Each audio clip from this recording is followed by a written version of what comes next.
That was the worst rollaway I've ever seen in my entire life.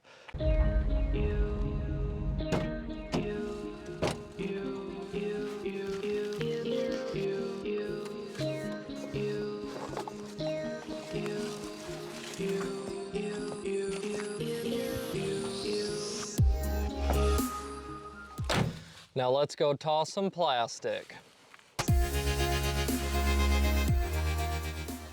And we have made it to hole 1 of Wolfman Woods Disc Golf Course in Shelby, North Carolina. And we are starting off with a nice and simple 261 foot standard hyzer shot. It does look like we have some water behind the basket, so hopefully we can avoid that. We're gonna start off with a nice and soft kotuku, and I'm really excited to get this round started.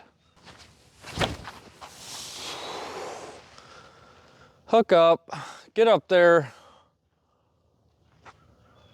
All right, really nice first shot. I think we're gonna have a small putt. In my opinion, 260 feet is the perfect hole 1 to wake the arm up.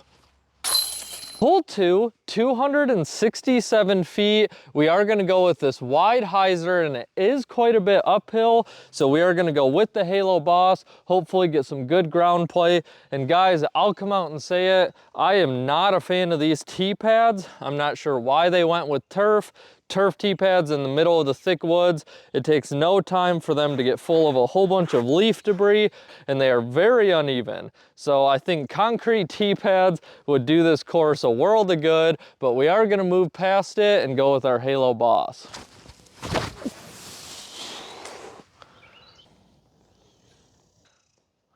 We did catch a branch up there. It's gonna leave us a really long uphill putt. We released that Boss way too high in the air. I think we got lucky to even make it this far, to be honest. We've left ourselves a long one, probably 65 feet uphill for the 2. Come on. Oh, little deep. Hole 3, 231 feet. Dead straight. You do want a left finish. We are going to go with our Rhino, hopefully hit that gap up there and leave ourselves a putt. Oh man. Oh, really bad tree kick. We're going to be fighting for it now. Well, after our pretty disappointing drive there, we still have 123 feet. We are in a tricky lie. I am going to go with a soft P-Waka Waka shot, but we should be able to get up and down from here.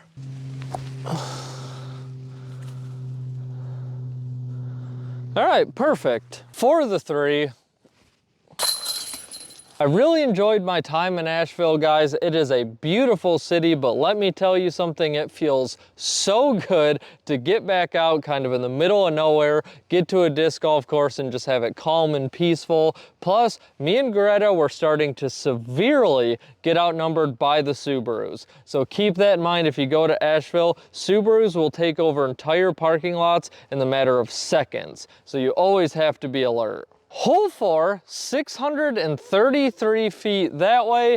I do see quite a few flags lining this fairway and creating some artificial OB.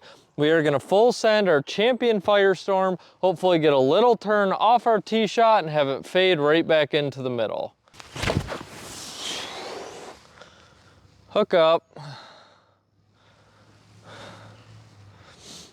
All right, not a ton of distance, but we are in the middle of the fairway. We did not get a ton of distance off that drive, so we still have a pretty long and very tricky approach shot, about 260 feet. I think if we come in on a hyzer, we are gonna catch those trees up there that are protecting that lane. So we are gonna try to do a flex sidearm with our scepter and hopefully come in crashing to the right.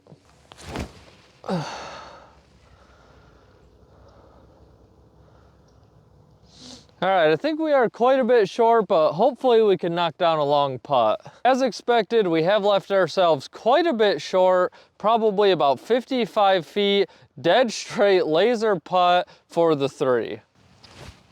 Come on. Oh, what a nice putt. You love to see it. Let's frickin' go. Hole 5, 269 feet. It looks like we go up and over a little hump in the middle of this fairway. We just want to slight ante the entire way and maybe have it hook up at the end for a chance to run the basket. We are gonna full send our hex.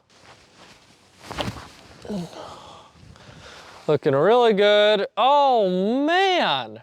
I don't even know what tree we just hit up there. I had a good feeling on that one too. It's been quite a while since we've had some catch cam footage. This seems like the perfect opportunity for it. We're still 105 feet away. I think I'm gonna go with a little turnover sidearm shot with our Kia. Oh, come on, Hunter. You can do better than that. I was hoping to give you guys a little bit better of a show than that. Hole 6, 530 feet. You do want to hang dead straight for quite a while, and then you do want it to slowly fade off to the right. So we are going to full send it with our Firestorm and hopefully avoid that tree in the middle of the fairway up there.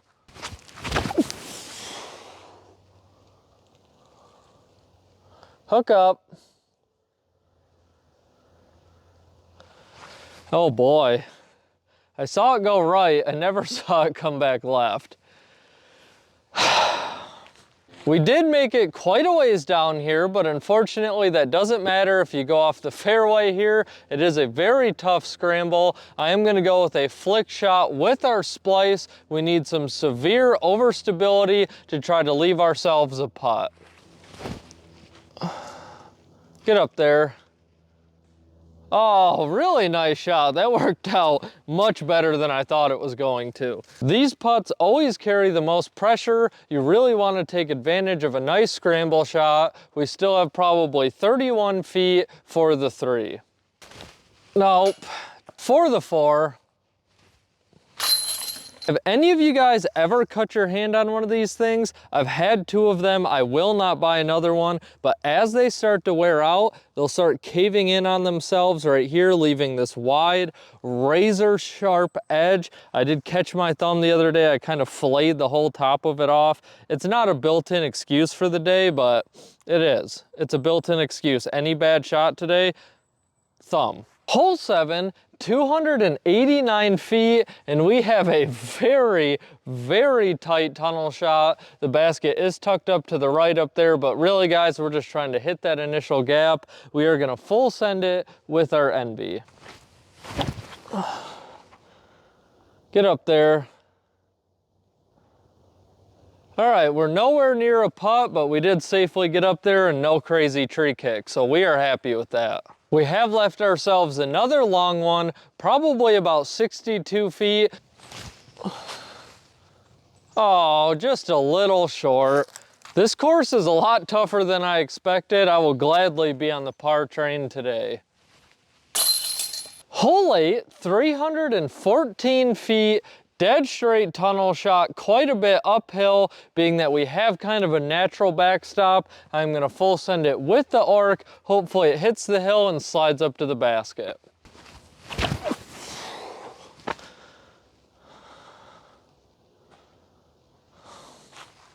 We do have this natural backstop. We still have probably 70 feet uphill for the 2. Oh, a little more height, we may have had it. Hole 9, 236 feet, and one thing I will say guys, Wolfman really seems to like their tunnel shots. We have another tight one here. We are gonna go with our Envy. Oh my goodness. We just had to get past that one tree. We're kind of getting on the struggle bus here.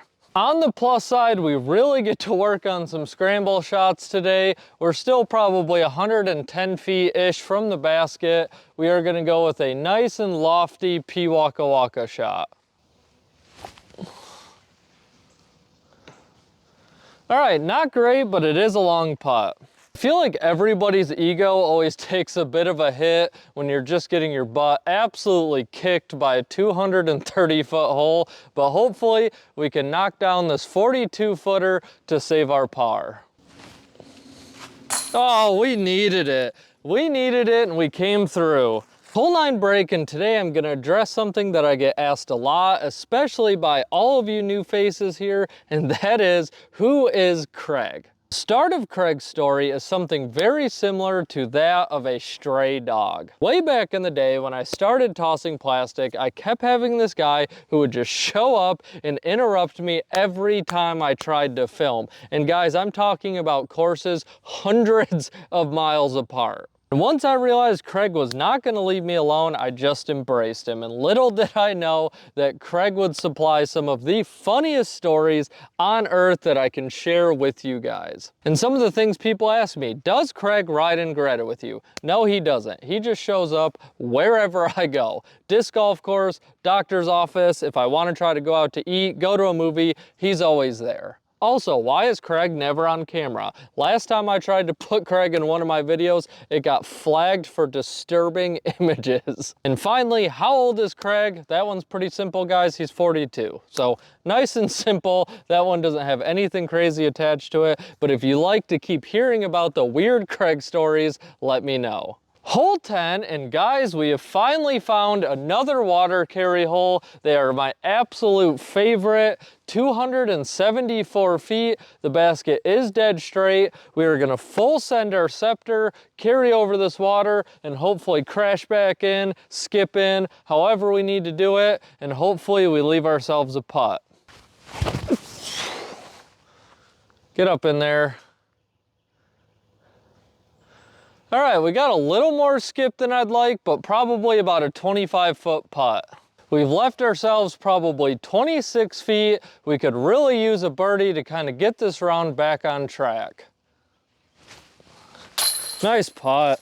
My putting's the only thing that I've felt some confidence in lately. Hole 11, 202 feet. We do have another water carry, and this hole is definitely an ace run opportunity. It'd be really nice to knock one of those down. And I do love how they have old vehicles just kind of sitting out here in the woods, getting nice and patinaed. It adds a lot of character to this course. We are gonna full send it with our champion Rhino. Oh, it's gonna hook up. Oh, no ace run. We ended up a little bit deeper than I anticipated. We have left ourselves probably 25 feet for the two. Oh, you hate to see it.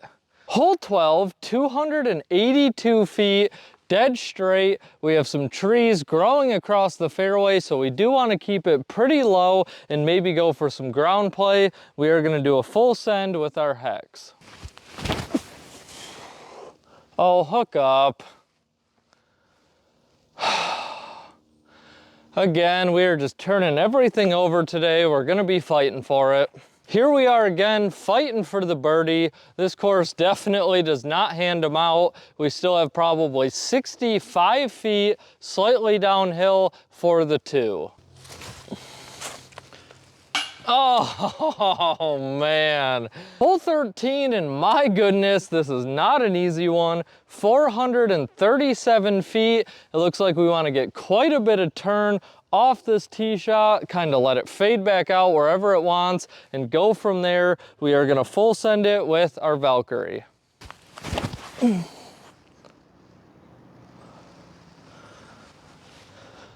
All right, I'm not sure if that was way too much turn, the perfect amount, or all right, so let's go find it. The Valkyrie managed to land in this dried up creek bed. Not the worst shot in the world, but not great. We still have 172 feet, a long, tricky Annie shot. We are gonna full send it with our Envy. All right, let's go figure out where we landed. We've left ourselves about 26 feet, slightly downhill for the three. Let's go. Hole 14, 252 feet, huge meat hook right. They do have a Mando to stay to the left of this tree right here. Big bummer, because going for a tomahawk would be a lot of fun, but unfortunately we can't do that. So we are gonna go with a splice and try to get a nice sidearm skip shot.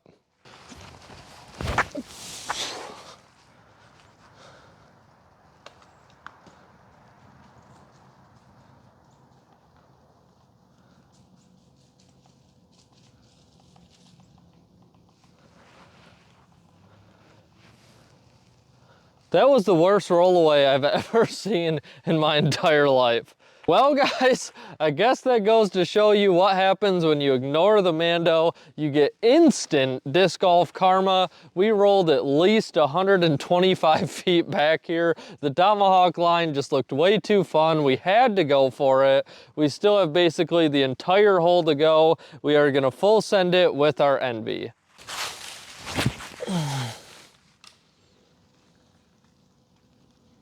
All right, nice shot. That should be perfect. Well, that was a rather bizarre way to play this hole. Hole 15, 264 feet, dead straight. You want to come at it with a slight ante the entire way. It is slightly uphill. I'm not sure if we will get the hex there, or the Envy hex. I'm not sure if we'll get the destroyer there, but we are gonna full send it anyway.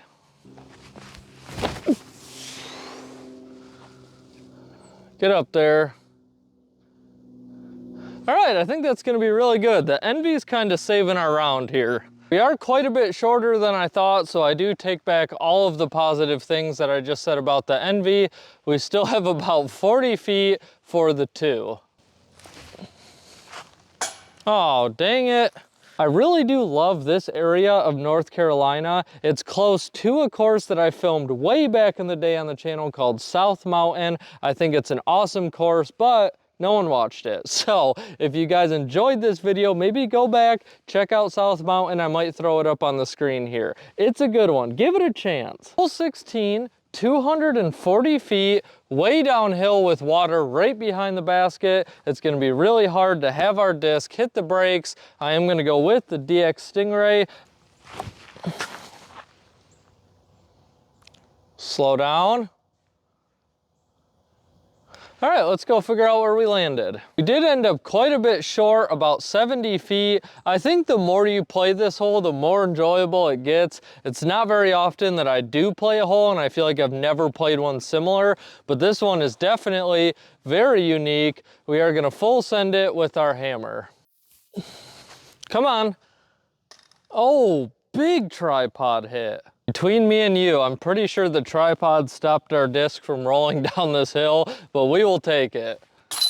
Hole 17, 213 feet. We have another dead straight, tight tunnel shot. You want to come in on a slight ante. There is this backdoor bailout hyzer lane, but I always like going up the gut. We are going to go with the Stingray because this thing just needs some love.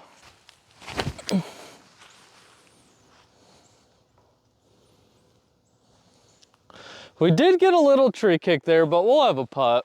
After our little tree bump there, we have left ourselves a tricky, probably 48-foot uphill putt for the 2. Oh, it fell in. Man, the putting has not felt this good in a while. Sometimes when I'm playing a lot, I'll start throwing my putts faster and faster and faster, and sometimes I just need to slow it down, gain a little more control over it, and as you guys know, you don't need chains.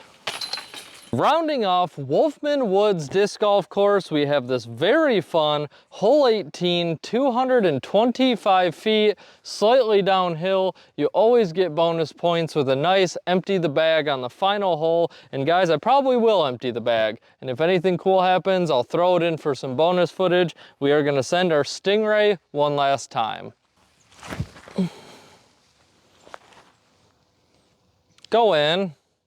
Oh, absolutely parked. Let's see if we can knock one down. For the 2. And that wraps up today's video at Wolfman Woods disc golf course in Shelby, North Carolina. And guys, the thought that kept going through my head the entire round is this place has a lot of potential. I believe that this is a relatively new disc golf course. It is $5 to play, and I think this community is doing a good job of reinvesting that money back into the course. The baskets and the tee signs are both great. There's good signage from hole to hole. I did not get lost during my playthrough. I have already kind of expressed my thoughts on the tee pads.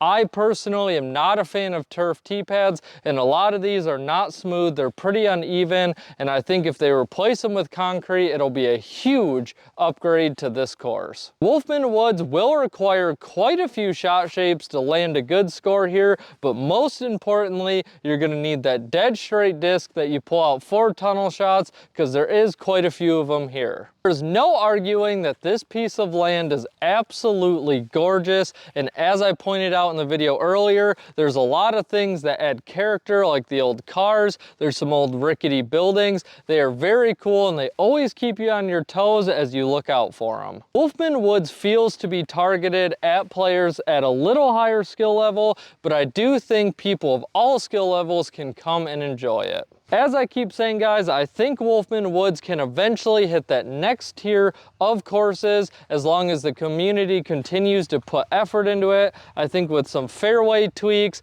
new tee pads, and a handful of other little things, Wolfman Woods can really start to set itself apart from the rest of the courses in this area. As it sits right now, I'm going to give Wolfman Woods the solid score of 7.2 out of 10. As I've said, right now it does not feel that it sets itself apart, but I'm sure it will in the future. I hope you guys enjoyed today's video. Now it's your turn to go toss some plastics.